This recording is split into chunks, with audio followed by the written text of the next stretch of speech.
All right. This is Vodka. I'm the host of the Disorganization 13 podcast. Everyone, introduce yourselves. I'll go first. Hello, I am Blue. I voice Zaldin and soon to be Stitch in the fandubs. I do art and yeah, I change my profile picture like once a month or so. I'm Vodka. I've been doing this. I've been consistently the host of this podcast for since like episode one. Um, I do art on the side. I do my webcomic. I also organize and like edit the regular stand up. My name is TeraXIII. I am a fanfic writer and potential VTuber slash content creator. And I voiced Diz in the Days dub, and I will be voicing the best boys, Zach Fair and Lingering Will, coming up. It's great to meet you all. I am Wally. Sometimes it's EXE, 3XE, Wally Mitsu, whatever. I just do stuff. Sometimes I live stream for my friends in the fandub. Currently, I have voiced Vanitas, the Three Dwarves, and upcoming is Gontu and the Lost Boys.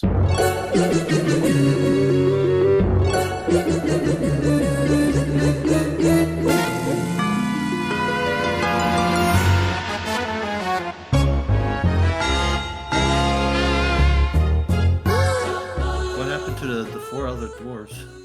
I voiced 7 dwarves. It's because I only did 3 voices, so that's the only thing I can remember from them. I mean, that's fair. Honestly, I don't even know what voices I want to do for the Lost Boys. I think it's maybe like a at that day kind of thing, like see how everyone else is playing their characters, and then I'll try to like do something that bounces off. Something tells me that Zach's gonna be like a proper Brit when I try to voice him. I don't know yet. We'll just have to see when that day comes. We can. I think we can just go around back in a circle. Back to the start. We can talk about what everyone does in their own time besides the this podcast and the fandub. Right, well, I play video games as one does. I post a lot of Rain World gifs in the Yensu's deck memes of the regular server. I love Rain World, as you can tell. I've been drawing that for quite some time as well, and yeah, I do drawing as well. So what I usually do is just like I usually like work on my webcomic called Hybrid Humanity. I've been working on that since like 2020, so it's been like I say like 4 years. No, there's like yeah. I've been doing that for like 4 years, and like I think I finished like the 34th chapter of it. Like I just was working on that. Other than that, I don't really do much other than like the fandom. Um, believe I try to do other things. Sometimes I just play like Dragon Ball: The Breakers. Um, Recently they got a new raider, Goku Black. It's kind of a they also yeah I remember Dragon Ball: The Breakers also have like crossplay on, so like it's not faster to get into games now. I'm just waiting for the day we get a Kingdom Hearts cross-platformer game where multiplayer of some kind, like a remake of Union Cross or something. Uh, I am a fanfic writer. I mainly write around the ships of Terra and Aqua and Zack and Aerith, kind of based in the Kingdom Hearts universe. I have quite a few chapters over on Archive of Our Own. Just look up TeraXIII. And outside of that, I just work a lot, play games. Uh, I'm basically my company's Swiss Army knife. So anywhere, any department they need me, anytime they need me, they just know they can give me a call. It's why I tend to be in and out of projects and stuff. And currently, I'm just trying to get my gaming PC working so I can get into that content creation because I already have like several ideas of stuff I want to do and series I want to do. So So I don't really do that much creative. I was getting better at doing pixel art. I actually want to get back into it. I guess the most I really do is I do streams, but they're not really like scheduled or, something that's like professional, whatever that might mean. It's really just for my friends. Like lately, just today I was streaming Helldivers 2 to my friends. I was doing a playthrough of Remake because my package of Rebirth is late. And anytime anything like voiceover related is like happening in any Discord I'm in, I love doing that. I love voice acting. I was actually trying to pursue it, but you know, I'm a bit lazy. I'm a bit lazy, but I think I'm gonna try to push for it, see what I can do. See where I can go. Besides that, I work midnight, so usually during the day I'm super free, so I get to just do a whole bunch of fun stuff like the fandom. Yep. Does anyone want to talk about the Kingdom Hearts fandom? You know, I just realized the three of you haven't talked about the fandom yet and your own experience with how that went. Well, I've been here since Kingdom Hearts 1. I was one of the original 10, if you call it. I think there was 10 of us at the time. At the 10? It was either 9 or 10. Yeah, I was in the original batch. I did play Donald for a bit, which is, and I can't do it anymore, which is sad. But Castle is doing a very good job with him so far. I will say that. And I have plans for Dylan. Don't worry, I have plans for Dylan as Zaldin, even though Zaldin won't appear in the dubs Oh yeah, like what? as Zaldin. Oh yeah, I forgot.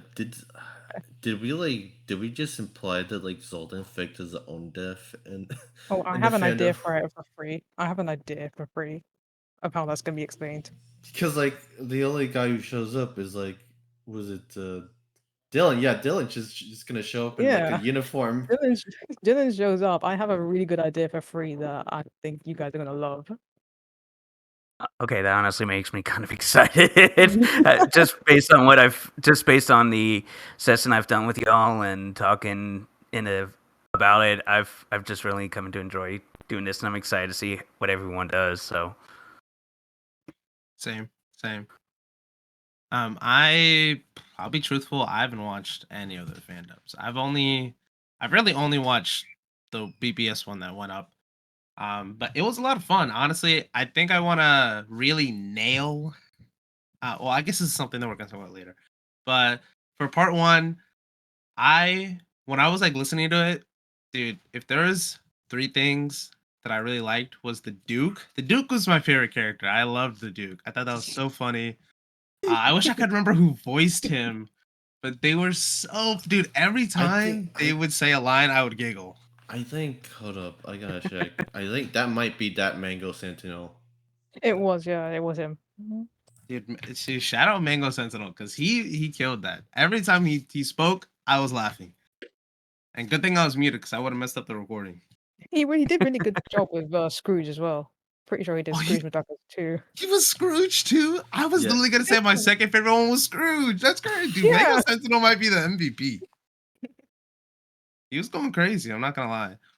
And third, I'm not gonna lie, yo, Void as Ventus. I was like, I gotta match the energy. Like he was putting in so much Yes. energy to Ventus, Maleficent, like everyone. I was like, yo, this guy's going nuts. well, I actually came into the fan dub late. Like I didn't even realize there was a fan dub till the days one started casting, and I was like, I love the series so much. I was like, let me just kind of throw my hat in the ring. And ever since I did that original like fan dub with you, I've kind of gone back and watched the others bit by bit when I can, and I crack up at them, and I just love how everybody has their kind of own little take with the characters. Like, so far, I think Zimnus is my favorite because I cannot help but laugh at at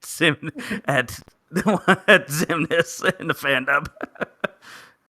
Which I haven't had a chance to watch the BBS Part 1 yet, but I'm hoping that since I'm off this weekend, I can go and take a watch of it and just kind of get caught up for session for Part 2, especially since that's kind of where my characters will be coming in.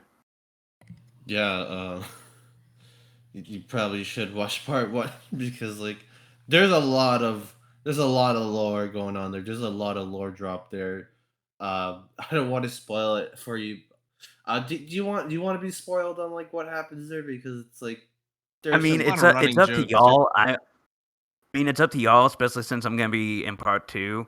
I personally don't have a big thing about spoilers unless it's like something unlike Kingdom Hearts 3. Like I was avoiding spoilers of that like the plague when it first came out.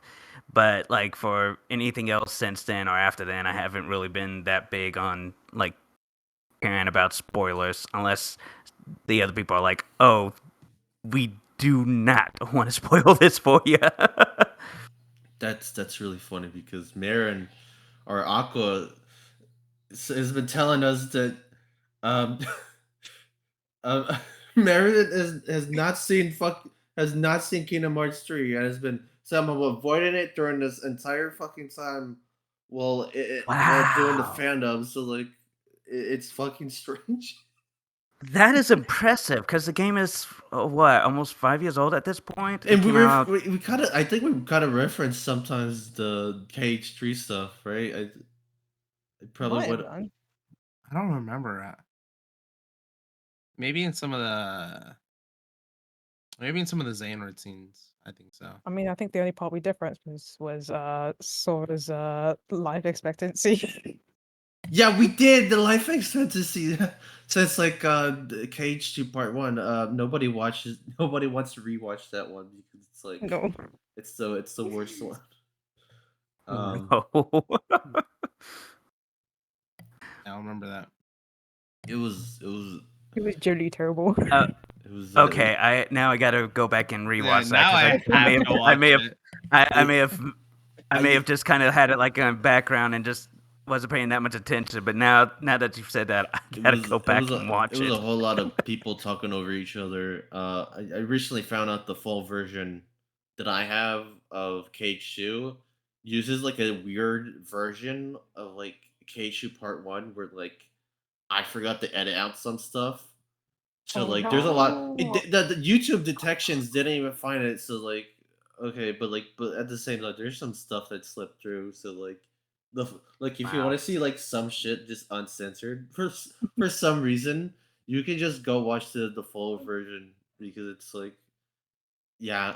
I think it's because I forgot. It's before this is before I found it. You can just download YouTube videos on like your own YouTube videos by just going to like content creation or something like tab or whatever and just click on download. I didn't know you could do that. So what I did is like I think I accidentally used an old version of the KH2 Part 1 uh video file and that's how that happened.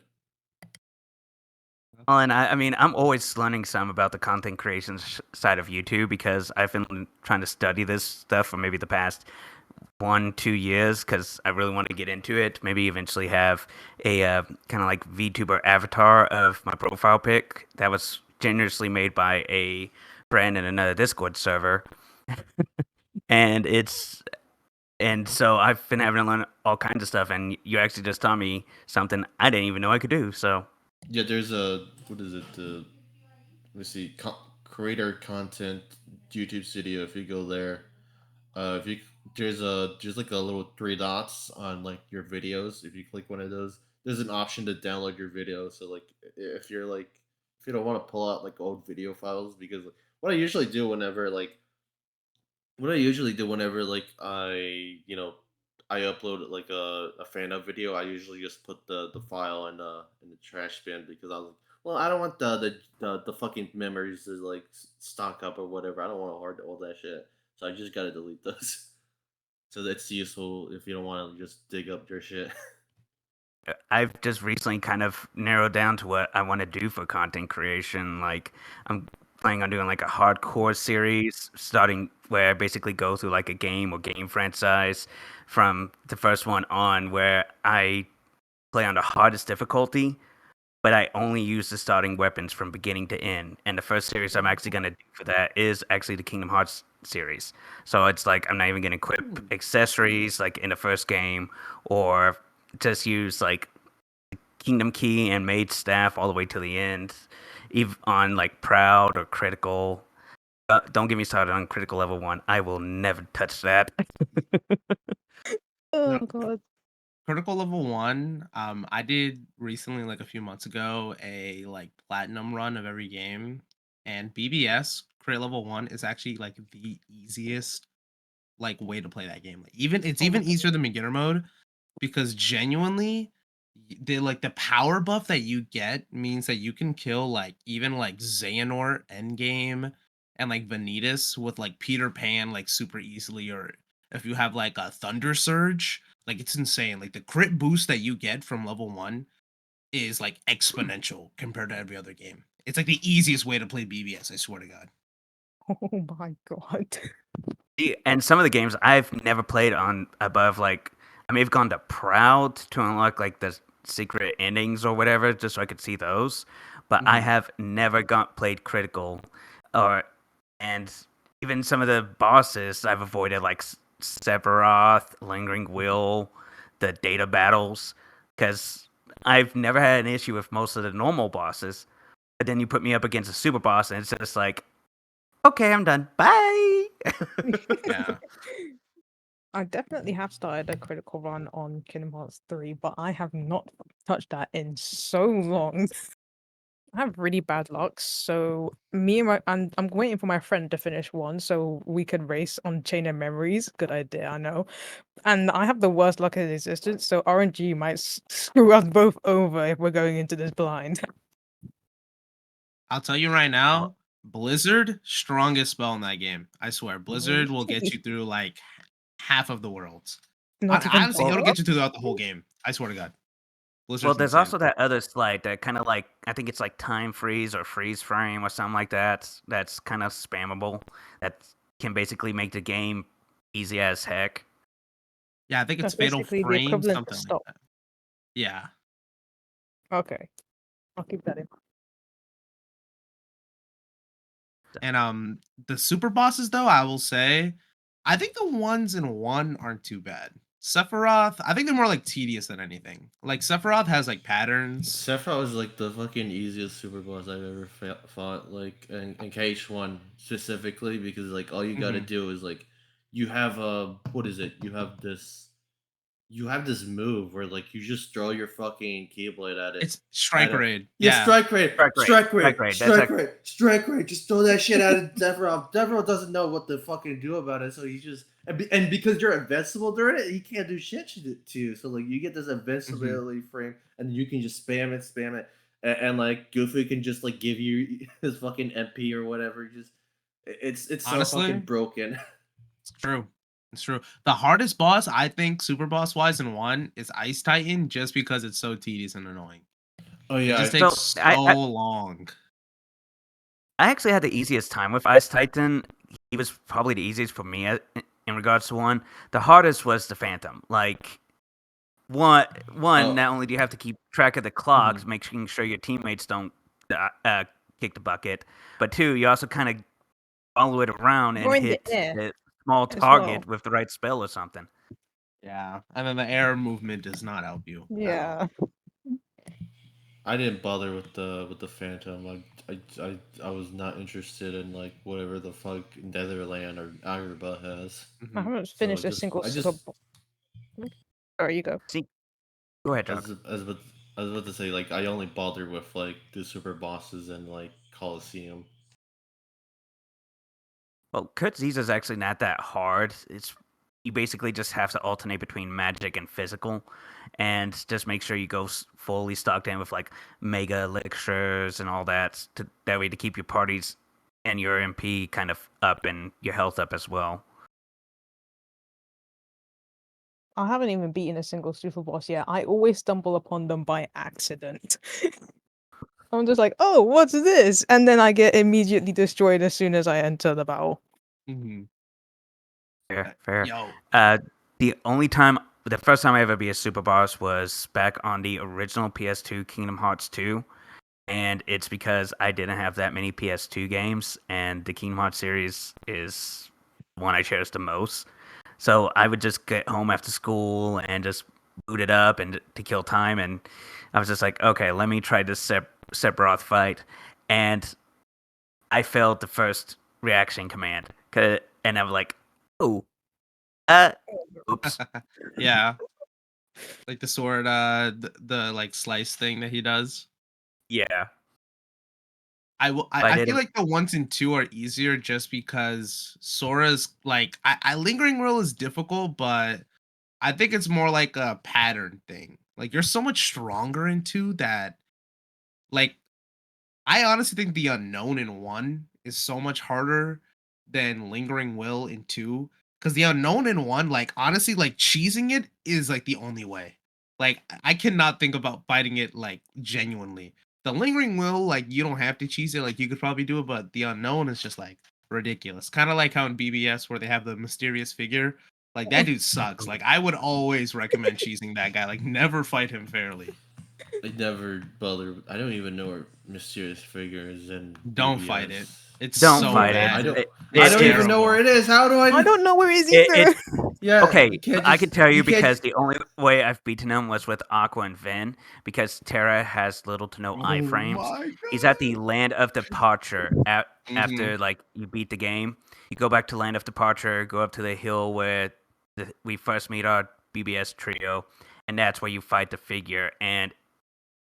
Dude. And Oh, basically, the- he is just quick as heck. The only way to beat him is spamming like thunder surges and No, mines and legit. just Legit. using the iframes of the cartwheel and dodge roll.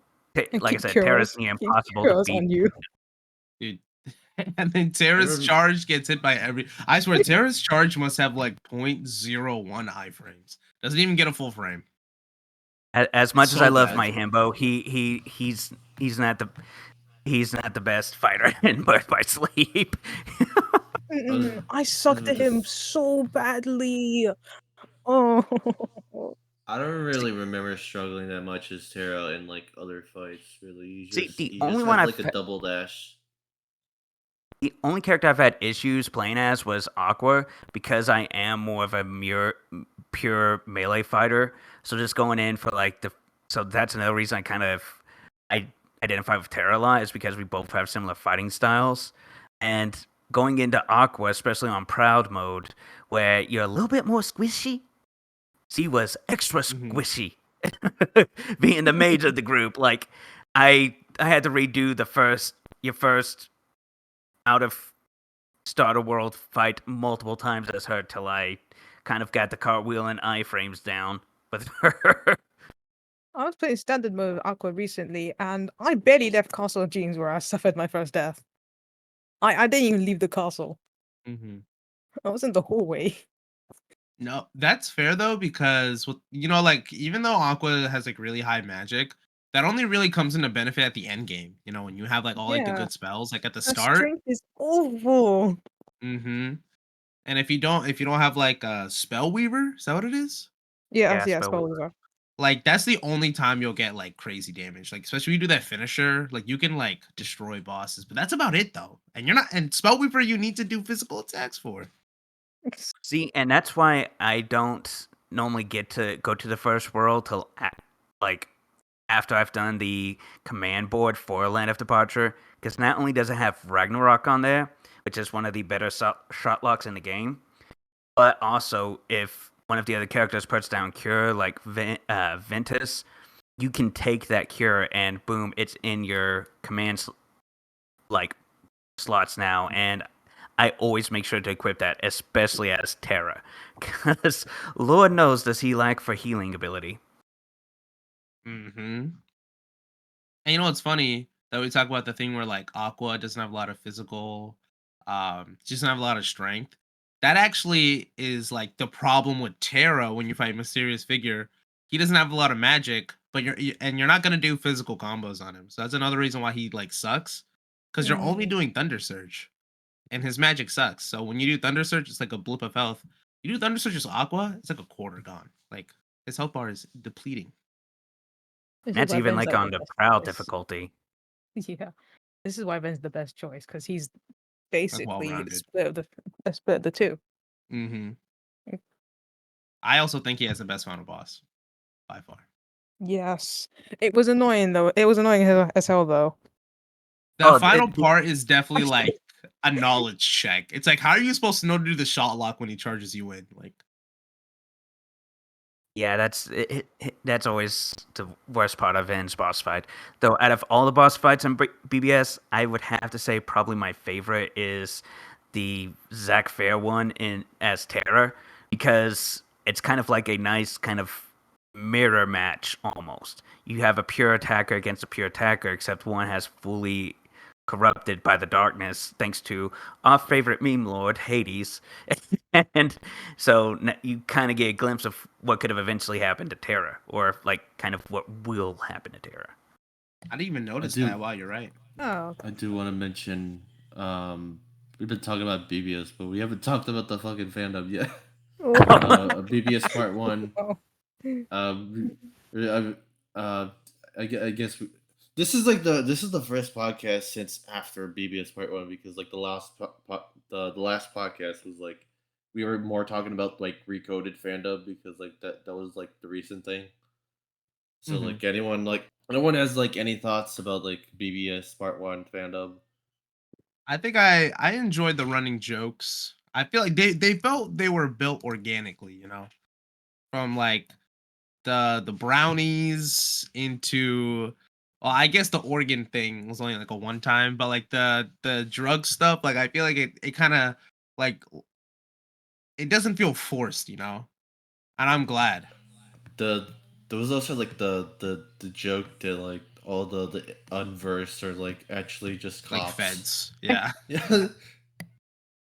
It made more. I'm glad that like I didn't really get to call them anything else before then, because I was like, what's I was like I was like, what the fuck are these creatures or whatever, um and then like later on, like the cops started, like the unversed just started coming up after the weed brownies. I was like, oh, the cops. I'm just gonna kill him. I think you had a really funny line, if I remember correctly, where someone's like, "Have you seen where someone's like, "Have you seen these creatures anywhere?" And you're like, "No, I haven't seen those pigs." I thought that was really funny. Made me laugh. Like I said, I haven't seen part one yet, but you guys are just kind of making me excited. And actually, what I've noticed is as the more fandoms have gone by, everything has gotten progressively better. So that's why I'm excited to finally watch part one. Not everything got progressively better. Cage 2 Part 1 is evidence of that. And it had a follow up from Days, so like it went from like peak to like fucking garbage. So it had to like restart. I think, oh my god, Days was like such a really good fandom. I think I would rank it like S rank in a tier list, and then like I just put Cage 2 Part 1 at like super bottom tier, like After. no one else. F tier. I mean, after that, do you think it's got better though, from like part one to where we are? I know you guys said you like recoded a lot. Recoded. Recode. Yeah, Recoded. I mean, it got better. It got better from like Cage 2 Part 1. Like I think it got progressively better. But like it was really, it took some time to get near Days level of good. Mm. Dude, I'm gonna have to check out Days. I always hear high praise. Days was so much fun. That was the first one I was in where I was everybody's favorite mummy man, and uh, I tried my hardest to make him a boomer by making so many like older references. Like what was I think I said fanfiction.net at one point because of Nominee or something, right? You were Yeah. your Diz was like the one that started the boomer Diz thing, because like in Recom, like that's not really what happened there with Diz. But, like it wasn't really hinted at.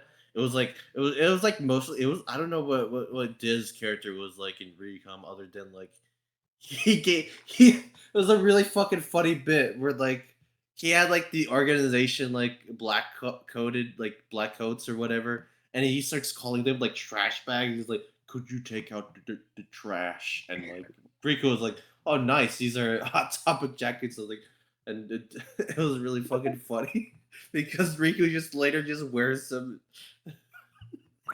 In like three and stuff, right? Yeah. See, and that kind of makes me glad that the boomers Diz has kind of stuck around, and it makes me curious how Ansem like spoilers for those who haven't played the games, but I mean, I think everybody here has. How Ansem the Wise will translate. Will he still be Boomer, or will he kind of go in a different direction? Okay. I did you watch the Cage 2 fandom like 1, 3, and 4, 5 parts? I think Because I like got to the start of because 3. Jan like did this like really fucking weird character arc where like this just like does not pay his like landlord money for like the rent, and he's getting evicted, and he's like in the middle of this whole thing he's like fucking communism or whatever. He's going on about this communism, and then later on, it's revealed in a flashback that TeraXIII was like trying to introduce communism in the flashback, and Ansem the Wise is like, communism. That's absurd. Get him out of here. So there's this weird fucking plot point where like Ansem the Wise was like this capitalist piece of shit. At the end of the Oh, day, and he's still a boomer. Yeah, well, and if we go back to days of all things, like Diz didn't pay Naminé for the commission, and I think he didn't pay Riku either. He didn't pay him, and he only resorted to communism after he was like not refusing to. After he's refusing to pay anyone, he's just resorting to communism. It's really fucking weird that like he goes this fucking weird ass character arc just because he refuses to pay anyone. It's really fucking funny. That's a good bit. That was, Wow. that was just stuff that kind of came up on the spot, kind of like bouncing off of everybody. It was just like Boomer Diz and not paying anybody. That was just an on the spot thing. And look at the legacy you made going into the to the KH2 dub. I try to think of stuff up like that, but I'm always just gonna like stifle creativity, you know. Like I kind of want to make stuff ahead of time, but I don't want to like force it, you know, or it feels unnatural. I make a lot of notes um for like my characters, especially like with Terra. I had like so many notes ready for him.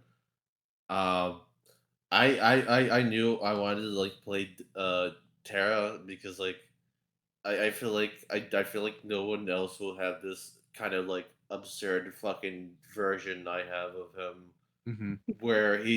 he's like okay, like I'm gonna spoil a lot about like BBS part 1, but like I had this foreshadowed so many times, but like Terra's like this 100 years old like guy who's like one of the lost boys from Neverland, Mm-hmm. and I had this revealed that like he took part in this like British genocide, and he talks about it like, and it's revealed that like t- like t- Xehanort was the one who helped like cover it up, and Taro has to live through like this fucking whole trauma, like in his fucking dreams, and it's like it really recontextualized like a lot of what he's saying, and like I like this. There's a really fucking funny part I remember. There was like a really funny bit I did at like Disney Town.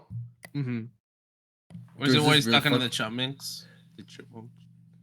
Yeah, it was he's talking to the chipmunks, and he's talking about the Brown Ranger, and he was talking about how Peter Pan was calling him started calling him the Brown Ranger because like he was the janitor for like the bathrooms in Neverland, and he like one time he slipped on some shit, and that's why they started calling him Brown Ranger. It was really fucking weird.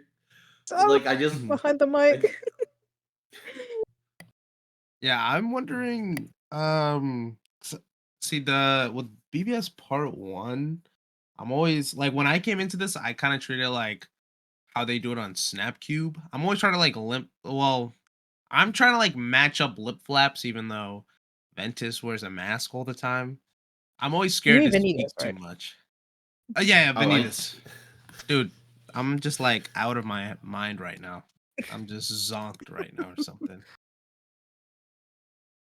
Well, and what I tried to do with Diz was I tried to do another British accent just because of Christopher Lee being the original voice actor, but I kind of like the idea that most of the characters I voice, especially since back in school I was called Harry Potter a lot because of my accent, that pretty much all the characters I voice have some kind of British accent, like whether it's proper or just like not, or just kind of carrying that over to the characters. And if I whatever characters I voice in future fandubs, because I really would love to be part of future ones.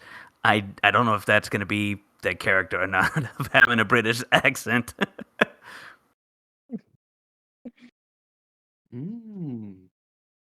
That's pretty cool though, because then it kind of like translates to the other like whoever Diz is related to or the Ansems, right? Kind of like links them together, like through their voice. Yeah, and that was kind of my original idea with Diz. And like I said, I know Zach and Lingering Ill aren't really British, but I don't know why I just felt the urge to give them these accents, and I may not. It's gonna be one of those things I just kind of have to fill out in the moment. Like, how is this gonna get the biggest laugh? Yeah, I'm always trying to shoot for like an in between like laughter, like being funny. Oh, I think his thing might have oh crashed. dear. Yeah, he just posted in the chat saying that his screen went black and his computer's restarted on him. So it's just kind of us No. for a few till he gets back. Go ahead and mute. Yeah, I'm really Oh, there it sorry. is. So what happened is like my fucking computer just went black or whatever. It just restarted midway through. I don't know where the fuck it cut off. It was like I was in the middle of something saying something. Oh, I know. I was just saying, I'm always trying to strike a good balance between being funny, but I still want scenes to have like drama. I never like, I never want to like betray what the characters have to go through because then it's just harder for you, you know. Like, you can like change a character's story, but if you try to change their journey, then it just makes it harder for you to go through the fandub. You know what I mean? Like you Yeah. can give them different backstories and all that, but if you try to make it where it's like, oh, they don't want to do this or that, but it's kind of what they have to do in the scene. I'm always trying to avoid that so that I don't make it harder on myself or whoever else is with me. Yeah, I Oh, get and that. I get that. on aside from Diz, I always try to pick characters like I identify with, especially in my Mhm. writings, because then it makes it easier to kind of put that character on paper or kind of channel the character's thoughts. And that's why I kind of go by TeraXIII, is because I identify with a lot of aspects of the character of Terra. Now, I haven't been body possessed by a creepy old man with wiggly fingers or fallen into darkness, Happens to us every but once in a while. yeah, I know. There's a slight temptation every now and then, but I just that kind of makes it a little easier for me in my writings, and especially outside of my fan fiction, because I am working on original series. A lot of my original characters are based on people I know, because that just kind of makes it easier to, that if I were to put these people in that situation, how would they react? How would they think? How would they speak?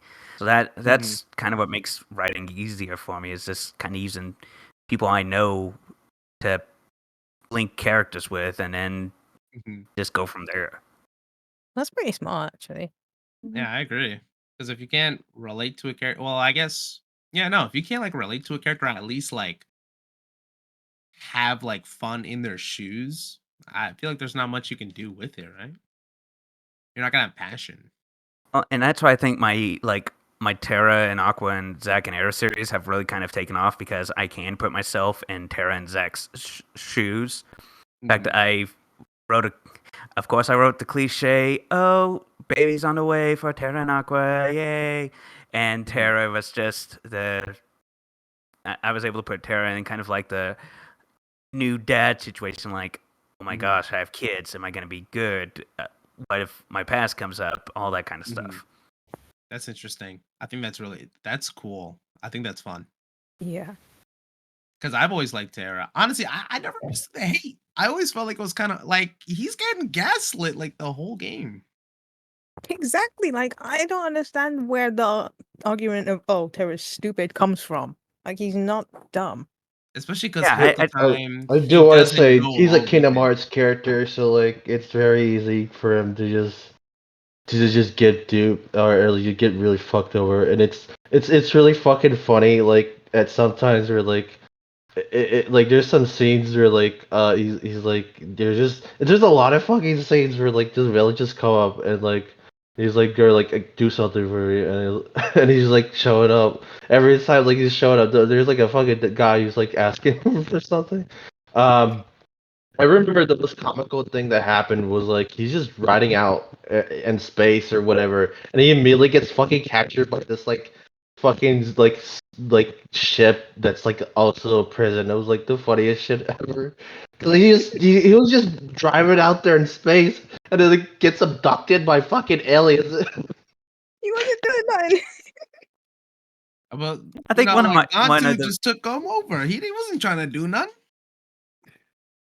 one of the funniest scenes I think Tara's involved in is like the Tomb World after you do the kart racing with him, and he's having like this deep philosophical moment. You just see like Like a Queen Minnie in Minnie the and the ship. background. Yeah, and it's just like I can't take that seriously. I'm sorry.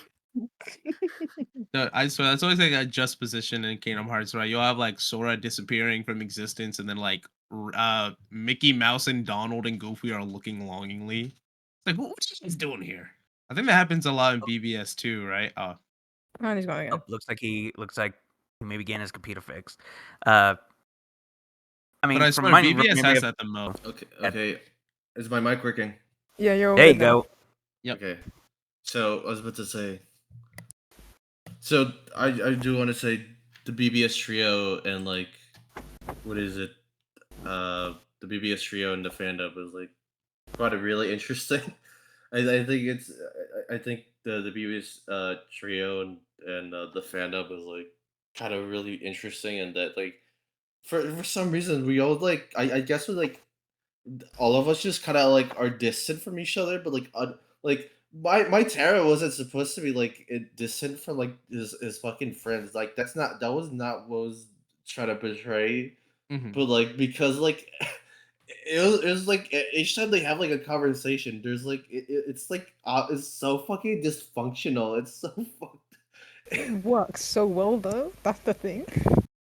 Well, and that's why I'm kind of Yeah. excited to see like the future parts of the fandub, especially with the trio, because I want to see where we kind of where y'all kind of take them, and where and what's gonna just come up in the future with all the fandubs. Because I would love to take part in more. Honestly, I've really have been enjoying all the talk and the ones I have been a part of. See, I I I enjoy playing Terra because it's like I have this really funny thing where like I have him like be this guy who's just indifferent to like situations, but like he just does whatever like what Ericus or like Xehanort tells him, and he like so like we there's this really fucking weird bit where like whenever he comes into like a place he's like, hey, I got these brownies, I'm gonna dispose of these, I don't want these brownies, do you want some brownies? And the other person's like, no, I don't want brownies. And then Tara's like, all right, I'm just gonna have my X body spray. Do you want X body spray? The other person's like, no, fuck off. And I was like, all right, no, all right, I'm gonna look for a bathroom. And then the villain, of course, is like, hey, can you do something for? Hey, can you do something for me? And Tara's like, no, I want to go to the fucking bathroom. She's like, My favorite jokes. From what my understanding, you're essentially offering people. Your Terra's essentially offering people laxative brownies. It's like it was a wheat brownies too, right? Because like Ericus just keeps giving the Wayfinder trio like wheat brownies, and they all like the trio just keeps trying to dispose of them because they don't like eating because it's always like really bad. It's like chocobo like food drugs or something like that. It's pretty funny Which because canon involves he says the guy shall greens, which is green weed. So it's canon in both the fandub and the actual series that Ericus can't cook. Pretty much. He's only gotta keep fighting. I think one of my favorite running jokes is that Terra's just trying to find a toilet. Like, Vanitas just takes all the toilets. Yeah, just does the same. I did have a final scene down where like Tara did have a scene like voice recorded where Tara did find a fucking toilet or like a bathroom in like fucking Disney Town, but like a bunch of walking broomsticks try to show up and wipe his ass, and then gotta lit them all on fire or something like that because he didn't want to be bothered. Oh, that's what, dude. I was listening to that and I was like, what is going on right now? Okay, I get it now. I get it now. Yeah, he was. It was really fucking. Now I seriously have to watch it now. I also in that like voice line or recording like I did canonize that Tara also has like asthma, so he needs his bat suit to like as like to use as like an inhaler or something like that. Mm-hmm. It really is just a bat suit, but like in Terrace colors. You can't tell me anything otherwise. It looks like what what Nomura draw like there's like okay does anyone know about like the design that Nomura made like of these For like action. Batman. Yes, An Arkham Batman. Knight. Yeah, No, he made one I- of like a Batman, and it looks exactly like the fucking armor from BBS. Dude, he Yeah, I literally think it has was like the a Batman statue ears. even. I think it was like a statue he made with that was the Batman in armor. He made a Batman design that's in Arkham Knight, and it's a figurine as well. Really? Yeah, I have not seen that. dude, it's honestly crazy seeing Nomura in other places. Like he made like the main cast. He made the main villains for Xenoblade 2. So like you'll see the other characters, they all have this art style, and then the villain cast are like the Nomura art style, and you're like, what the hell? You can even tell it in their like character models in the game. Like you could feel that it's like Nomura. Oh, that looks Oh, so and cool. Well, and that's kind of That's like the really Yoko Shimomura. Like, I had no clues he was part of some of older series. Like I think he was in Street Fighter or something like that. And then anytime I'm playing another game and I'm just listening to it, I'm like, wait, why does this sound familiar? Wait a minute. And then I see who composed it. I'm like, oh, it's Yoko. cool. Yeah. Well, whenever you hear like that piano come in, I'm like, I think I know who this is. Oh man, what the fuck do we? Oh my god, what is everyone anticipating from the later fandub? I really want to get my scene with Aqua in the Neverlands and then my final one with Ventus. I want to get those like really good. Like I want to make those really memorable. I've been like cooking up some stuff. I have plans for Terra for part two. I don't want to really get into it, but like there was a plot point where Xehanort like goes up to like Terra and he's like, we gotta introduce communism, but like it was this really fucking weird ass version of communism where like he's the ruler, right? He's like this tyrannical ruler, and, and he's like, I'm gonna become a tyrannical ruler, but this is how we like introduce communism. It was really fucking absurd, and like I kind of want to expand on that idea.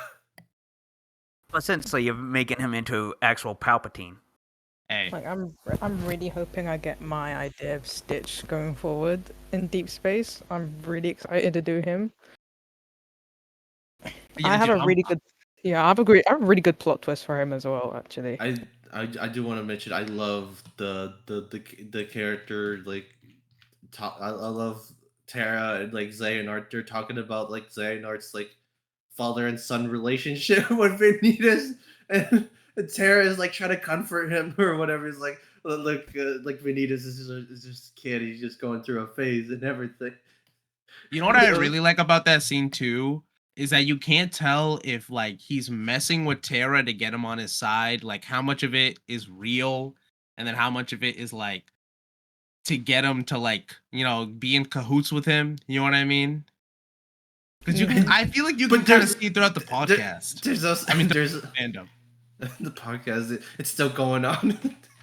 Okay, I literally just took it like very seriously about like the whole fucking father and son relationship. Like I took that really seriously as Tara. I was like, yeah, that makes sense. Like that sounds like something that would happen in the fandom.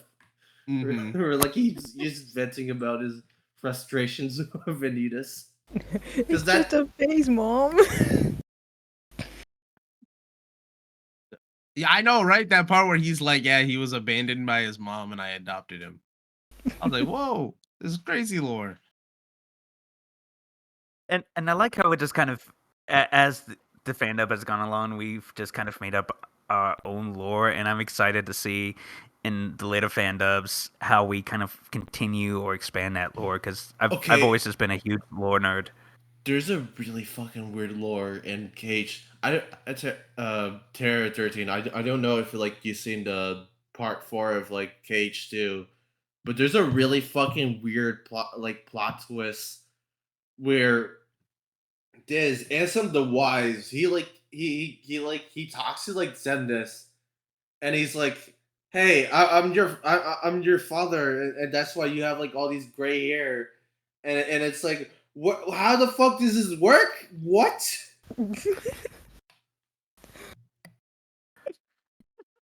Is he fucking with him? Is it true? Like, I feel like, Dude, why the fuck? Why the fuck would Ansem the Wise fuck with Zemnis? Meanwhile, he's like shooting out the fucking communism beam out in that heart. Like, what is the purpose of fucking with him? It's so fucking stupid. It was absolute insanity. Well, and I think that's one of the reasons I enjoy fandom so much is that it just doesn't need to make sense. We're just doing this for it'd be fun, and nonsensical. Yeah. yeah, it really is a great time. When I was doing the days fandub, I was having so much fun with y'all, and when I had to kind of take a quick step out to take care of my cat to the vet, I was so kind of, I hate to say, I was kind of upset that I wasn't going to get to take part. And then I was like, wait a minute, I have my phone with me. So I don't know if it's really audible in the video. I don't remember, it's been a bit, but I don't know if it's clear where you could tell where I went from using my professional mic that I have at home to using my phone mic for the Diz lines. And to be able to continue to be a part. I'm sorry I missed out on the Cage 2 one because of life, but I really am looking forward to being in more dubs, because I think how many games are left?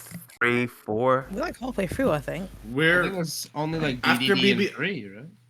we have DDD, and then after that we have to do 0.2, and then we do like back cover, and then we do Oh wait, are we doing Cage. are we doing 0.2 before back cover? We're doing back zero. cover? We're doing 0.2 before back cover because it's Okay. like why? Because like we have to we kind of have to like include um the BBS stuff before we get to back cover. Which Oh, I don't know if I can, or if I can cast my hat in this early, but I would have loved to do the Master of Masters. I already love his character, and I've already just kind of just sitting here. I've come up with ideas for him. I did like jump into like claiming him already ahead of time. Because like he's such a really he's such a fucking weird ass character that like I gotta be the one to do it because like he's the guy who like predicts the future, right? So like I have like so much to say about him, and like I have a really fucking funny idea of like how to spin the whole back cover event because like my idea is really fucking. To me the ideas I have it's like really fucking funny and stupid, and I have this really stupid voice I have like ready for him. Oh, I can't wait. I really want to get Ased. That's the guy I really want in back cover. That's the one I was kind of thinking as my backup. But if anything, I guess I'll take Lushu because of the implications with Lushu. Like I think I can do some funny ideas with Lushu. Lushu is a separate voice too, so Yeah, he does. I'm excited. Wow, I didn't know we were doing back cover. That gets me excited. That gets me really excited. Yeah, I'm really excited to take part in the future ones if you'll have me. And hopefully I can claim a character before quickly enough. I'm so excited and so ready to just be a part of stand up. It's been so much fun, and just hearing y'all talk about it, seeing the interactions between the characters. I'm excited. fact, it's kind of led to I've been having like weird dreams where I've fandubbed myself like in dreams. Like I'm a character in another show and I'm me, if that makes sense. Like Yu-Gi-Oh or something. Yo, nice segue because the next thing we're gonna talk about is weird fucking dreams. Dude, I try. It's that- like I'm trying to be in content creation or something. dude, I have crazy. I have like a dream journal. Like that's how crazy my dreams are. Like my dreams, they're always super physical too. I'm super lucid. He took my dream journal. No, I did not. Mr. Electric sent him to the principal's office and have him expelled. See, I don't dream that often, so that's why I'm kind of able to like remember my dreams for the most part for a little bit longer than most people because it's very rare that I dream. Like I could probably dream once every 2-3 months or even longer. And so when I do have a dream, I'm able to vividly remember it to where I'm talking with like coworkers the next day because I had a dream involving my coworkers one day and them messing up my car of all things. So it was just kind of it just remember definitely remember the weird ones though that Dude, my dreams are always super long. Like if I sleep like 4 hours, I swear, like if I sleep like 2 hours, I have a 4 hour dream. Like my dreams are always super extensive. There's like action scenes. I'm doing kung fu. There's always like some kind of horror thing that's going on. Like my dreams are like they're all encompassing. I have like it's really sad that like I can't remember a lot of my dreams, but like sometimes I'll have like sick ass fucking dreams with like really interesting stories. I remember I had a dream where like this is during when like I was first starting to play like Kingdom Hearts games, and like I had this dream where like mechanically like I was playing this game or whatever. A lot of times my dreams have like video games in it. Like it works like it's like this blend of like weird fantasy and a video game or whatever. So I was like playing this weird Kingdom Hearts like rip off game or whatever, but like there's a really fucking weird, interesting thing going on. Like I remember I was using glide or whatever around the place. Um, Man, I forgot the story of it, but like I remember I was like, this feels like Kingdom Hearts, but like really fucking weird and shit. Like, I dream. I just don't remember a lot of it all the time. I I'm mean telling you that's right now, fair. if you can remember even a little bit and you write it down, the next time you dream, you'll remember more of it. It's kind of like you're like activating your brain to remember stuff. There's like a whole bunch of you can kind of do that with like a lot of things in life, but dreams are one of the big ones. If you write down what you remember, next time you dream, you remember more. And then if you write down more, you just keep remembering more.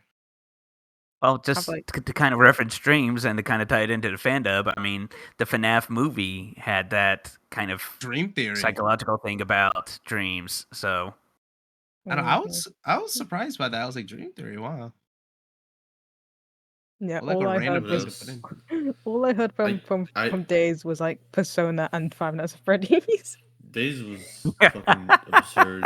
and it Like was kind of fun. I think when I went to see FNAF was also the same day y'all were doing the Days rewatch or something. And so that's when I went to go see because I had just had like a whole rough week leading up to that, and I just took that Saturday to take care of me, and I was like, sorry guys, I'm skipping the rewatch, but I am gonna go see FNAF, and I think everybody was like, I mean, if you're gonna skip today's rewatch to do that, it's just kind of fitting, and so I was just laughing at all that. I don't think Rox has ever got to watch FNAF. No, he didn't, and that's He's- sad. He just Sadness. he just fucking dies or whatever. He just merges, and then they no wait. There's a hint right. There's a hint where Kyrie was like no not Kyrie. That's not her name. I should have dead named her. Switchface was like going up to like Sora, just like let's just watch the FNAF movie, and like I guess they all just agree on it. So like I guess technically In Roxas did spirit. Roxas and Spirit get to see the FNAF movie. And That was Shion. like Good for oh him. Shia. But I've had dreams that are kind of like I've had some dreams that are kind of like Kingdom Hearts games where I'm like with like characters from media like going throughout a world. I had one where I was in like it was crazy. I was like overthrowing like a fascist country, but like Ben 10 and crew were there for no Oh my god. reason. Oh my I'm god. having like a serious like conversation, and you just see like Humongosaur in the background. Humongousaur! So like that's kind of like my dreams. It's where like I brought like one of the ones I have kind of on a semi-regular basis is like, what if like Yu-Gi-Oh! 5Ds was in the real world, and I'm essentially like the number 13th duelist in the world using a Blue Eyes White Dragon deck. Basically, just like my public persona is that of like Kaiba. Kaiba. I want to mention, I had a crazy fucking dream where I met Germa, from like fucking Germa, whatever, Germa 58, whatever. I met him, and like we found out there's like some really fucking shitty like people who are doing like we found like evil scientists and his like forums or whatever, and they were like they were like racist scientists or whatever doing fucked up experiments or like doing bigoted shit, and like Jerma and I we all agree on just shooting them up or just killing, just massacring them. It was so fucking funny. Oh my god. We had to stop them Always somehow. questionable shit in dreams, for real. Because it's just like you could have a part in a dream that's like, oh, I want to go to the bathroom, but you like start like going on like a hunt for a toilet, and then for some Yes, reason you're like that's literally what running away happens in from dreams. cops. The whole I swear, it's always something like that, right? like if you want to do something in a dream, it's gonna do this thing where like it's like, all right, you're gonna go on a fucking One Piece fucking journey just to get to it. That's usually what fucking happens, because like there's usually some times where like I just want to do something, and it just takes Mhm. me like a whole fucking it like, how do I describe it? You know how like an AI written thing where like you just want to do something. It's always And like building up and building up and yes, building yes, up. it's running on the same logic where like it's running on event. It's always like eventuallys or whatever. It's never like Yeah. it's so fucking stupid. I have a lot of reoccurring I've had like sequels and trilogies in my. I've had prequels and like reoccurring areas. Like I'm telling you, I have like a whole like multiverse. I don't have like sequels or anything like that. Like the closest, like okay, I think the closest things I get to like having sequels is like whenever like I wake up, I'm like, ah, fuck it, I'm going back to sleep, and then it's like a sequel to that dream, because like I just, after waking up, I just go back to sleep. And I guess like my brain is like, all right, we have the save file on this dream, so let's put it back up, but like it's a little different. I think that's like the closest I've had, because like my brain is like, it has like the like it has the brain file just for that. Yeah. It's funny you mention multiverse because like in my dreams there is kind of a multiverse, and I had this one really weird dream where like I'm transported into the world of my 5D's dream, and I'm basically taking possession of the body, and later on down the line after booting up the save file like half a dozen times, I'm essentially defending the multiverse from an evil me who wants to destroy the core of the multiverse. And it's just like, okay, this is a JRPG. I've escalated from finding a cat to fighting God. This is like one of those isekais fucking animes or whatever that fucking escalates to high hell. Oh my god. I kind of had something like that. I had this dream where there's like this thing happening with these gods, and then there's like everything turned black. And when I woke up, I was in this house in my dream that's always like ominous. And then I like fell through a crack in the floor, and I saw like a literal like, in Cabin in the Woods, they have like that whiteboard that has like the whole bunch of like different like monsters and Did stuff you on find? it. Did you find the back, the like Dude, your literally, operating room? I'm Did like that fucking floating see? down, and I see like a whiteboard full of like locations and like things that You- have happened in you my found dreams, the- and then I you wake found- up. You found the behind scenes. You cracked the code. You went out of bounds and found everything. I'm telling you, dude, like they gotta get Dreamavision started up. Like bank. We could like make some real money on that reel. Yeah, like just broadcasting everybody's the weird dreams like that, just like And this is when I dreamed. What the heck was that? Dude, that's definitely like a Futurama joke. I remember feel like having- they probably had something like that. Sorry, what were you gonna say? like a I'm really actually wholesome. rewatching Futurama in my personal Discord server now that you mentioned that. I had like this really, really wholesome dream where I was just on a journey with my cat, with like just exploring like skies and stuff like that. It was really wholesome. There was a. Nice. I just want to mention. Did That sounds anyone like that. I like watch? this one. Did anyone watch? What is it? I forgot what episode it was. It was the. I think it was either. Which one? Which podcast episode has a moonflower in it? No, it was episode 2, right? And Moonflower. Yeah, does anyone remember the story where like she's just running around beating the shit out of this fucking mouse like Tom and Jerry style? What? That was a dream she had. Yeah, that was she had like a dream. She mentioned it in like episode 2. She like it was this really fucking funny dream where like she's just really mad at this. She like wants to kill this mouse, and she goes into this Tom and Jerry. Like the intention was what she was trying to do is trying to get this mouse out of her fucking house or something like that. And she went on the street trying to fucking beat the shit out of this mouse. It was like It was like a Tom and Jerry skit.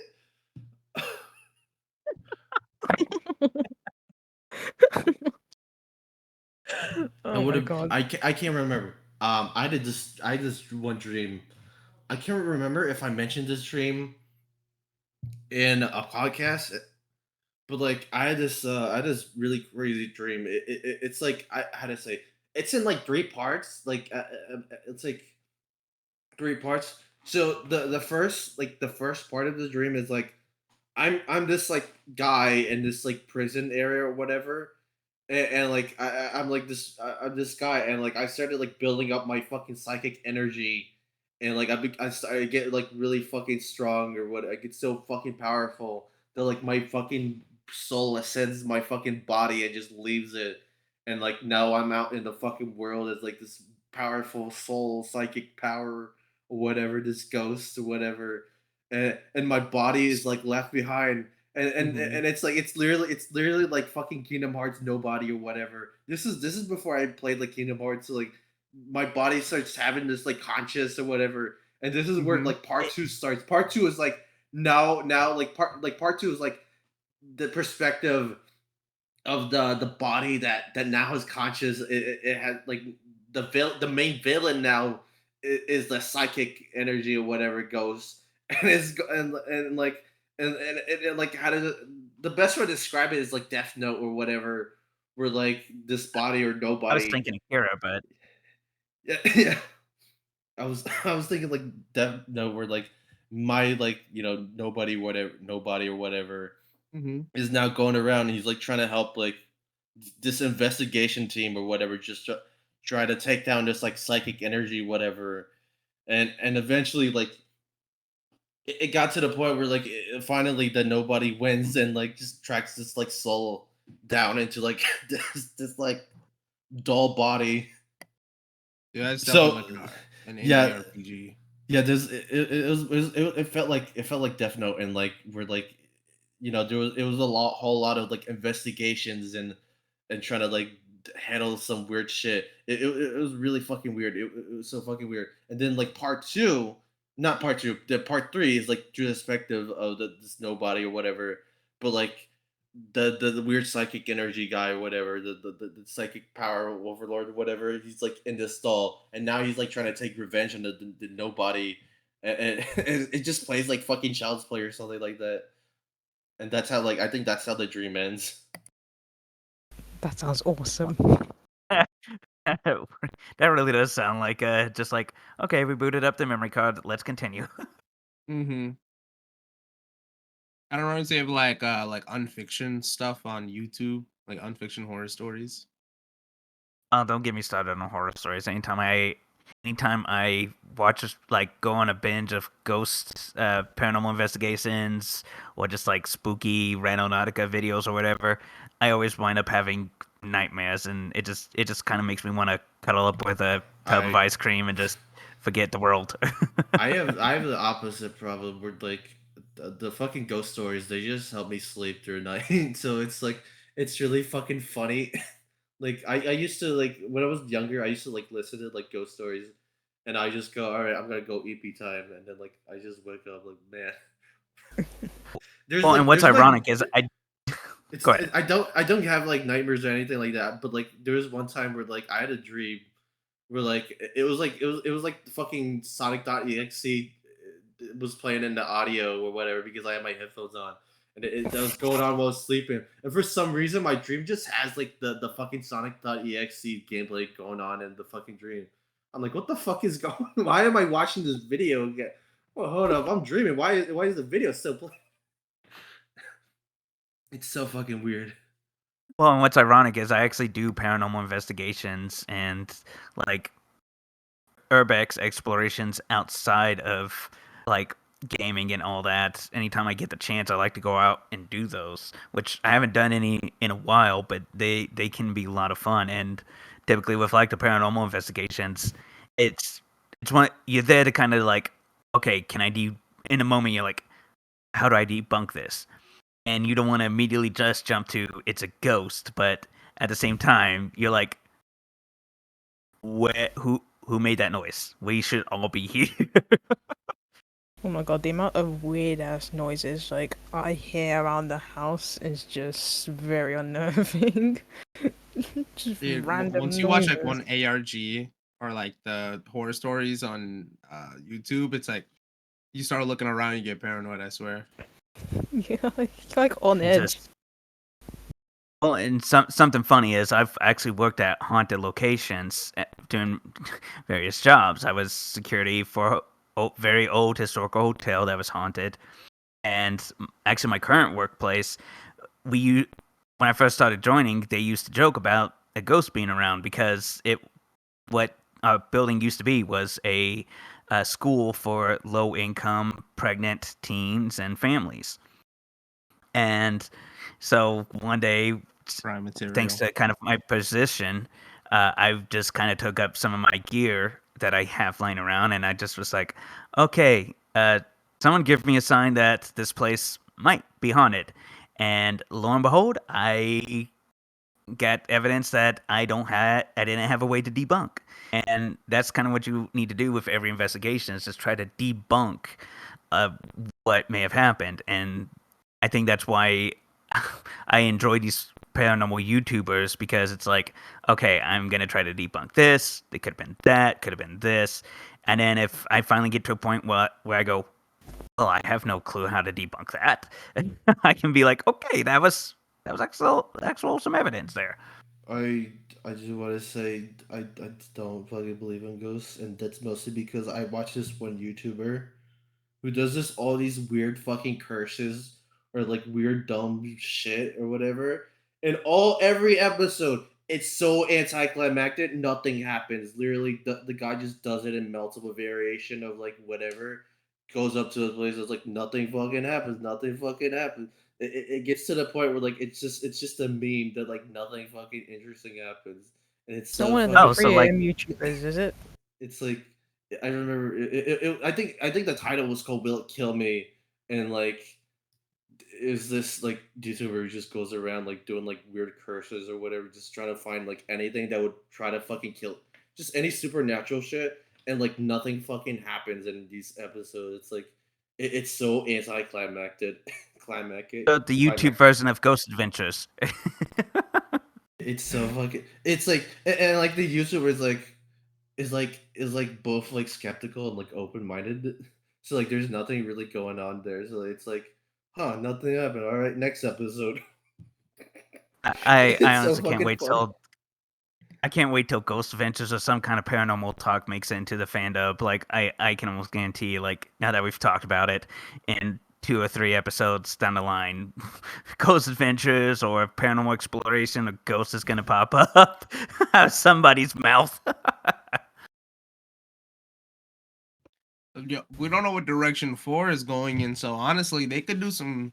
They have a lot of invasion stuff with like darkness coming into a world that has neither light or dark. Might be prime time if we ever do that one. I don't even know like. when is there opportunity to just bring up ghosts in fucking cage just in a Kingdom Hearts fandom? That's such. I don't know. I think because Final like World. yeah, Final Final World, World. yeah. Yeah, Yeah, probably Final okay. World. All right, Final War World. Literally, yo, Final World's crazy because they have like the purgatory stuff. They have like a baby in there. They have a woman. They have like they have a baby, a dude that just died, someone old that just died, like someone that like left their like spouse. Like they have some crazy lore up in there. Yeah, and there's some of it in it. I'm just like, wait, could it be this character or could it be that character? Like, I'm trying to tie it back to characters I've either seen or like could have been hinted at because I think there are some that like hint to other characters actually in the series. You know what? I wouldn't be surprised happens with the Final World and the fandom. I wouldn't be surprised if like whoever's voicing Charity or whatever is like, yeah, this is like some weird fucking weird place that's not that afterlife. Just some weird fucking place. Just something stupid like Chuck E. Cheese or something stupid like that. It's the backrooms. Yeah, backrooms or something stupid like that. I wouldn't Yeah, be this is where you surprised. go when you like go to the bottom of the ball pit. This is just Freddy Fazbear's Pizzeria or something. Oh my god. This is the ending to Evangelion. Yeah, when they're all like clapping for Shinji, this is where they're doing it at. Or like this is you ever play like Mario Kart 8 online? They're like this is where they all are when they're like getting ready, Oh yeah, the lobby with all the Mii's. just standing on top of the world. Yeah, we only Charity goes. Yeah, we're only renting the space for like maybe another day or two, and then some like cart people are gonna come in here for and rent it out for our next little bit. It's this is just like a public event space we share with people. Yeah, it's not really that serious at all. It's actually pretty expensive. There's no catering either. It like totally sucks as an option, but you know it's available. It's available. Hey, at least Does. the DJ's cool. It's like it's like a fucking venue. Oh, yes. I can, with my job, I can definitely provide some experience or expertise on that. since I've worked for a DJ company. That's perfect then. Exactly. I might just be I might be Charity.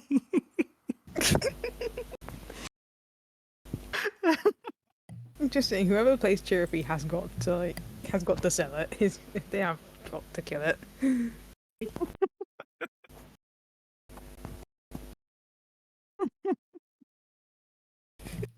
Anybody Oh else man. wonder what Charity's favorite ice cream flavor would be? Like, is it sea? Because in the game, it's sea salt Fuck you, ice cream. fuck you. I was about to say something about that. I was like, If you I didn't know what to fucking say about fucking ice cream flavors. So you just came in like, Again, can you tell I'm trying to go into content creation? Wink, wink, nudge, nudge, hint, hint. Well, I'm a vanilla person, personally. I like mint chocolate chip. See, that is a good flavor, but I live kind of in the South where there is Bluebell, and they came out with a Dr. Pepper float flavor that I'm in paradise with. I can't. Trust me, it's hard to resist. I do love floats, but I also love mint chocolate chip. And I mean, if I love it, that means that it has to automatically be Vinicius' favorite flavor too. I'm calling it right now. Those are just the rules. I want to taste a sea salt ice cream in real life. Actually, there are quite a few recipes for sea salt ice cream IRL, and I made one like forever ago. I gotta look up the recipe again. It was surprisingly good. Ooh. Adding salt to like sugary stuff is actually like really good for it because it like makes you like salivate, so it makes the sugar hit you even harder. Just They thinking do a lot about with the it. cookies. Hmm. Dude, I need to get me some. I'm gonna have to go out into the world and go find me some. Well, they actually sell some. I think like over in the UK. I forget exactly where, but you can. They also it's also a pretty popular flavor in Japan. So I think that's just how it kind of slid into the Kingdom Hearts series was how popular of a flavor it was. Just I slid in there, and it I thought it was made up for Kingdom Hearts. I thought like I didn't know it was like a no. I thought like I was like Really? Cecil ice cream. That sounds like a fucking made up fucking thing for like a fantasy fucking series or something like that. No, no, No, honestly, if you look at I forget exactly where I saw the menu, but it was like an old menu for like sea salt ice cream, sea salt yogurt, just like a bunch of sweets. Oh wow, I, I can't believe that's a thing. I think that's like a thing Nomura did where he was like, "Yeah, I had it, and I just wanted to put it in the game," and he just did. Now you can understand why I call him Trollmura because he one not only is he always trolling people, but two he's just taking stuff like sea salt ice cream like, okay, mine now. Yeah, 13 and 7 is forever changed. Like Which anytime I did see y'all know? 13 or 7 anywhere. Did y'all know that Trollmura is actually in the Urban Dictionary now? What? Really? Yeah, Anything's look in up Trollmura Urban Dictionary. well, anything's in the Urban Dictionary. Wow, yeah, it is here. It's June 2nd, 2021.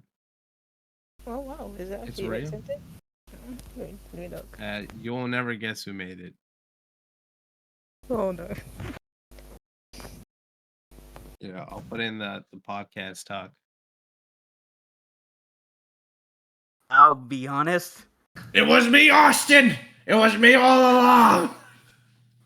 I'll be honest. I forgot I did that till I said something and I was like, oh wait a minute. Wait, Put it wait, in there. you didn't know you were the one who did that? I forgot. You fucking piece of shit. You're like, yeah, it's in a dictionary. I was like, okay, look at your name. I'm like, okay, you just promoted yourself and then you just revealed that you didn't know that. Because I have a little gerbil or hamster that controls the wheel in my brain, and it likes to hibernate a lot. So I forget stuff like quite easily. Like there was one day I forgot my dang name, and it was just like everybody kept calling me by my IRL name, and I'm just like, who's that? And then later that day, I've just sent at my desk like, oh, that's me. That's me, Gary. Oh my god, underneath the definition it says get the Chomora mug. You know, you can make a mug out of it. Get your You Tromora can actually make t-shirt. stuff out of it now. Gotta see this. Yo, check out this definition. Okay, I may just have to get the Tromura mug. It's a get the Chomora mug. Oh my god. I'm gonna be drinking tea out of my Tromura mug. Oh, this is Oh, amazing. that has to be a thing going forward. It's in the fandub. Is the Tromura mug? Like somebody has to have it at some point.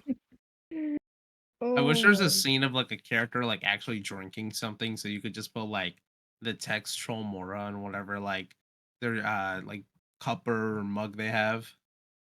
my. Awesome, man. Joe, you think Nomura is a big fan of Uno? I think he's a Well, I big fan mean, of Sorry. What about the Uno amalgam? Has anyone actually read through the fucking link? Because we could just move on to a No. different topic. see, like when it comes, like my company actually sent out because we had a summit with all our city managers recently, and during that week that they were there, my HR team actually sent out an email with the rules of Uno. So it was just like, are you kidding me? Imagine if it was Uno amalgam. I don't think anyone here read the link or know about it. It's like if I have. Go ahead. yeah. So Uno amalgam is like it's like the combination of every single fucking Uno rules into one. So like it's this abomination of like so many cards from like different fucking Uno series or like Uno editions, and they all like running on like different fucking rules. And it's so Oh fucking No, no! absurd. Yes, you it's need like to. imagine like all the fucking worlds colliding into like one fucking world, and they all have to follow each other's like very strange rules, and that's what Uno Amalgam is. Oh my There god! is a 36-hour YouTube video, or close to that, where people played Uno for that long, and at every hour they included a different rule. Like they had the Uno machine, they had The Uno where they had to, machine. yes, like The it cards was. that's spitting out. Yes, it was hilarious. Like I watched it live because they live streamed it before they put the entire length on YouTube, and like I was watching it get live in my car at work because at the time I was just driving around in my car, so I watched it pretty much every second I was awake, and I went to sleep with it on, everything. It was funny. Oh my god! That must have been. Oh wow! I can't imagine playing Uno for 36 hours. Well, it's because they included all the rules, like all the amalgam of the rules, and they included the 0-7 rule and other stuff to try to draw out the game for as long as The hell possible. is the 0-7 It's rule? it's just a 36 hour of just one game. Pretty much. And so the 0-7 rule, if you play a 0, all the hands move in the rotation of the game. So if the game's going clockwise, all the hands move clockwise. If you play a 7, you pick one person to trade your hand with. Oh my god! I'm That surprised. sounds broken. I'm surprised they're not using any like card clearing like fucking card. Like I'm surprised there isn't like an instant win condition, like instant win card or something like that. Because like No, like there's so it is. there's so many versions of Uno. There's got to be like a card that's like, all right, put your cards down there, you win. Like playing the Exodia of Uno. Yeah, just Exodia is fucking is Uno. Just except Exodia takes like multiple cards. Meanwhile, this one just takes one card. Oh my gosh, like, and I've actually, like, the only time I've ever seen a 0-7 rule was in the video game Uno, but I took it IRL. I think our game went on for like 2 hours because we were just like at the point, and we wanted it to end, but we were all just so full of spite that we didn't want one of the other people at the table to win. So after about those 2 hours, we were just like, okay, I don't care anymore. I want you to win. There's a that reminds me. There's like a tabletop game. I forget what's it called. It's like story something. It's just it kind of works like Uno, like loosely kind of like Uno, but you have to like explain the story with like these cards or whatever, and like you have to place cards that are relevant to like what you're saying, and the goal is just to put all your cards down, and you have to like put things down. You have to put the cards down, but you also have to like tell a story, and then the like other people can just come in with their own card. If what they're saying is relevant to, they can just interrupt each other, basically. But they have to have like a card that's relevant to it, like and like if someone like rambling too much without like placing any cards, the other players have to say, "Hey, you're rambling too much. You're not placing any cards." And like someone, and then it's like someone else gets to like move on from that or whatever. It's really interesting. Um, Well, speaking of other tabletop games, there's Muffin Time, which is kind of like a reverse Uno, where you want to end with 10 cards in your hand, but there's like what they call trap cards, where if some that you can set face down like in Yu-Gi-Oh, and if someone activates it, like you flip it face up and they have to take the punishment. But there's also like action cards like do you want to get crazy, which forces everybody to put their hands back in the deck and start all over again. Oh my god, that's mean. It is a wild game. Like I love tabletop games where you either just like it includes spiting people or just deceiving or having fun. Like Red Dragon Inn, Coup. What's another one I like? One Night Ultimate Werewolf. Which kind of like they're like advanced versions of Mafia if you've ever played Mafia. Mm-hmm. So I just have a number of games I play, and I really like the Red Dragon Inn. Have any of y'all played that before? I haven't played a lot of tabletop games. I haven't heard of that one. No. So with Red Dragon Inn, you essentially take on a character deck of one of these adventurers in this fantasy world, and you are all at this tavern, or in some later expansions, traveling from tavern to tavern. And your ultimate goal is to either force your opponent's health and alcohol levels to meet, or make them run out of gold. Because there is round where you can things where you can gamble as well. And I've played it, and as part of it being in a tavern, you have what's called the drink me pile, where when you flip it over, it shows a drink and what the alcohol content is. Like there's a -4 drink. And me and my friends kind of took it to the next level where whatever like the alcohol level was, you had to kind of match it. So like if it said -1, you had to take one big gulp of beer or one shot of whatever liquor was at the table. And by the end of it, almost everybody's in kind of taking up their characters. Like there's this one character named Gurky who's like a halfling rogue, and I don't know why anyone who plays that deck that I've played with, they always go like, "Yeah, I am Gurky. I am devious and just here to make trouble." It just causes the entire table to crack up. Oh man. Speaking of tabletop games, what about the Kingdom Hearts D&D? Oh shit! Right. Oh man, that's gonna be interesting. This month they're gonna try to run a session 0 or maybe like just this like a weird like kind of like mix between like a playtest session and also a session 0. There's a few people who like don't really have their sheets um finished or anything like that. Like Mm-hmm. I believe I'm one of them.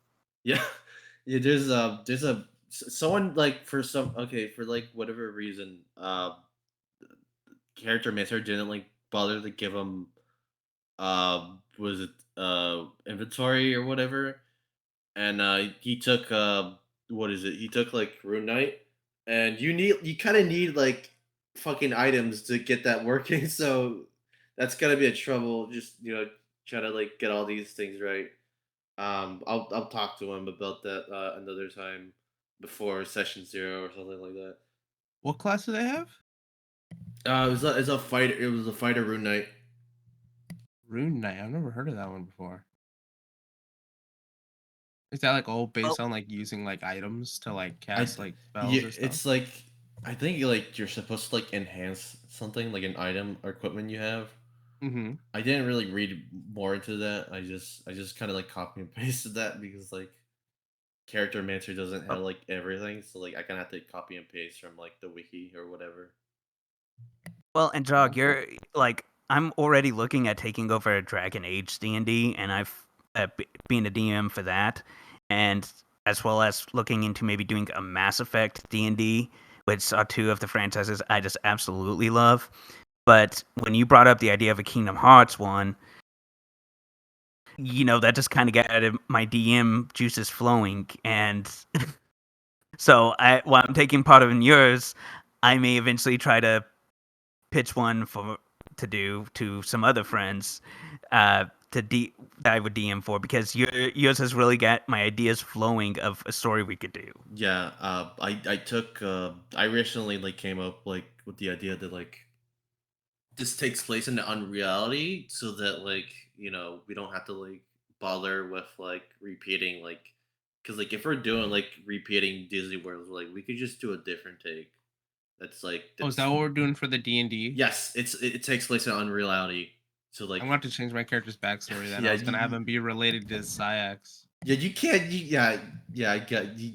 You gotta change your backstory.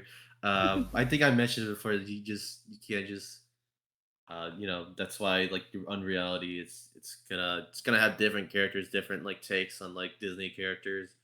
Hmm. Um, I don't really know that much about Final Fantasy characters, so like I can I help with that yeah because go ahead.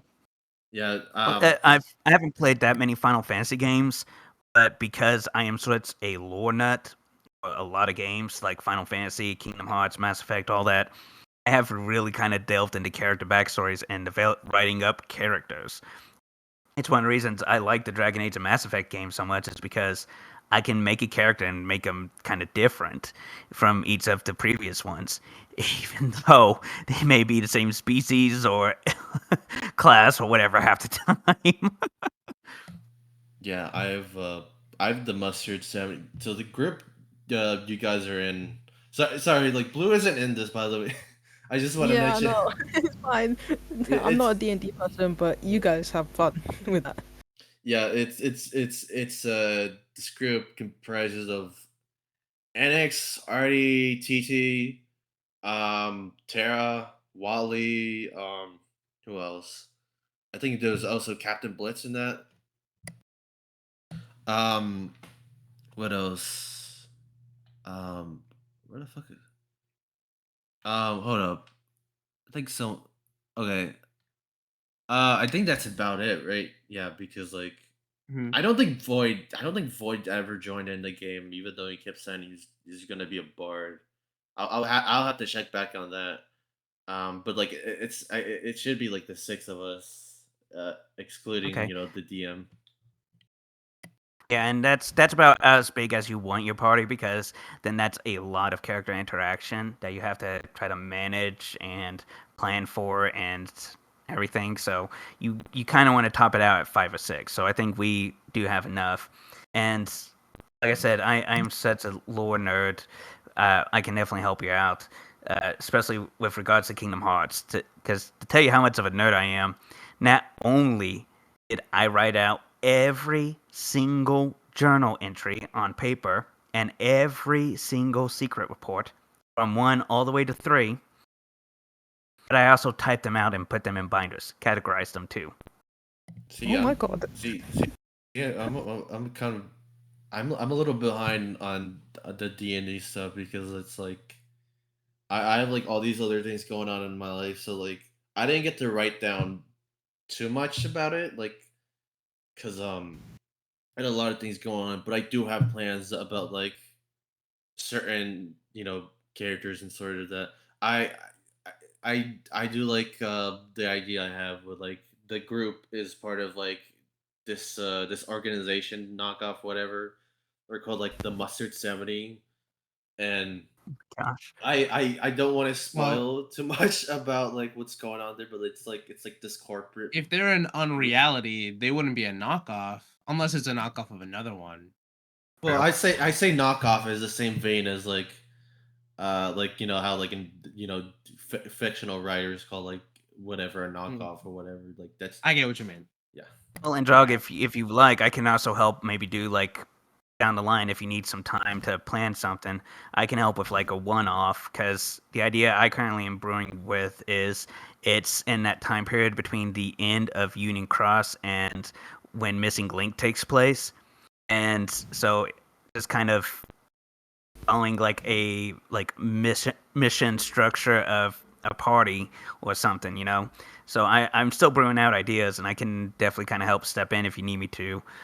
We would just kind of need to make sure we plan out things as far ahead as possible.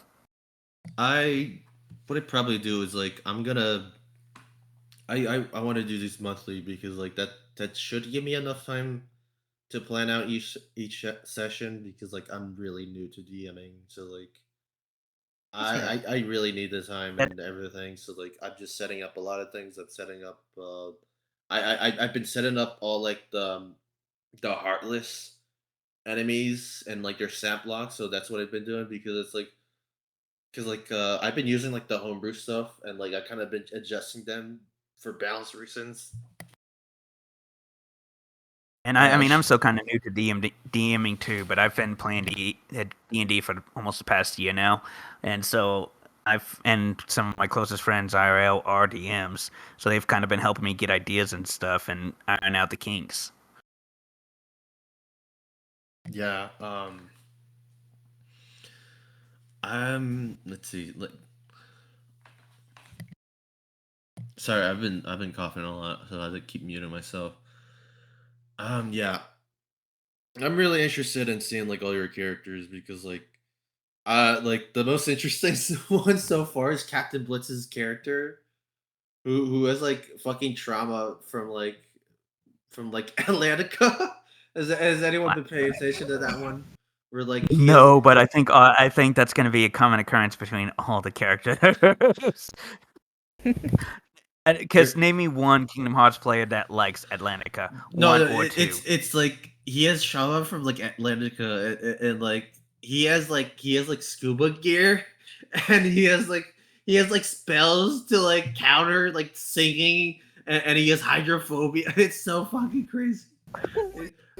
I like what I'm planning to do is like I'm just gonna have him roll like whenever he enters a scene just to make just to make sure he doesn't get like a fucking illusion or like just start seeing like the ocean flooded or like little bits of like under the sea music coming in. I'm Jog Vodka. I was your host. Yep, I am yellow. Oh my god, I am blue, and and this was very fun. I like doing this. This is my first time actually doing a podcast with you all, and I thoroughly enjoyed it. I am TeraXIII. You can only find my works by the same name, TeraXIII, on a archive of our own or Terra the 13th, and you can follow me on my socials there. Otherwise, this has been a lot of fun. This has been my first podcast, and I've actually been wanting to do a podcast for a while based on Kingdom Hearts. So this has definitely given me some ideas and experience, and I appreciate that. I'm Wally. Thanks for having me. I hope you guys can enjoy hearing me do more Vanitas in BBS Part 2. And I hope that there's more to do in the future with you guys. Thank you for having me.